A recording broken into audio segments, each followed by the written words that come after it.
This lecture, Post-War Prime Ministers Towards a New Future, will focus on Prime Ministers from 1945 to 1960.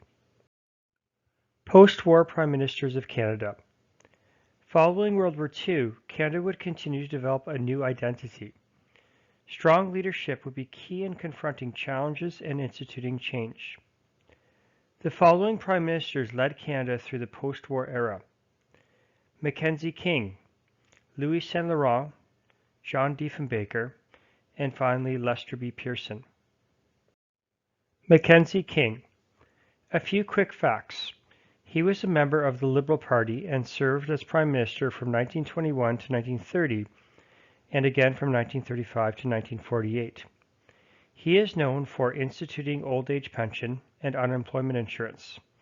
He also led Canada through the Great Depression and World War II, and he is Canada's longest-serving Prime Minister.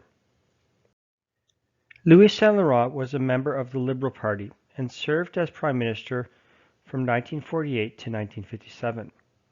He is known for the Trans-Canada Highway System, admitting the new province of Newfoundland in 1949, Canada's participation in NATO, and helping Canada gain middle power military status.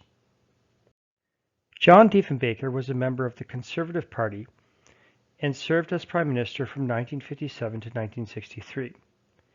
He is known for instituting the Canadian Bill of Rights, which came before the Charter of Rights and Freedoms.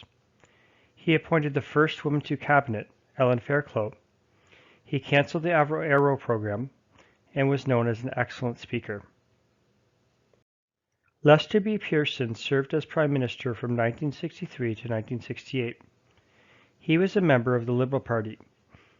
He was known for winning the Nobel Peace Prize in 1957 for his work during the Suez Crisis of 1956.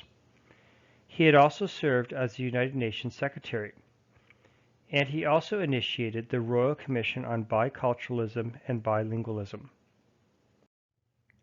A new era of leadership. Following the resignation of Lester B. Pearson in 1968, a new leader emerged that would polarize Canadians. Some adored him while others reviled him. This new leader was Pierre Trudeau. Pierre Trudeau, a member of the Liberal Party, served as Prime Minister from 1968 to 1979, and again from 1980 to 1984.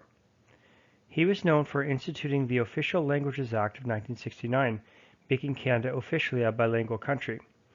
He dealt with the October Crisis of 1970. He brought home the Constitution from Britain in 1982, and he also brought into place the Charter of Rights and Freedoms. Trudeaumania. Trudeau was extremely bright, charismatic, and quick-witted. The 1960s was a time of anti-establishment, and as a result, Trudeau's youthful image appealed to many. Whenever he appeared in public, a screaming crowd would often follow him.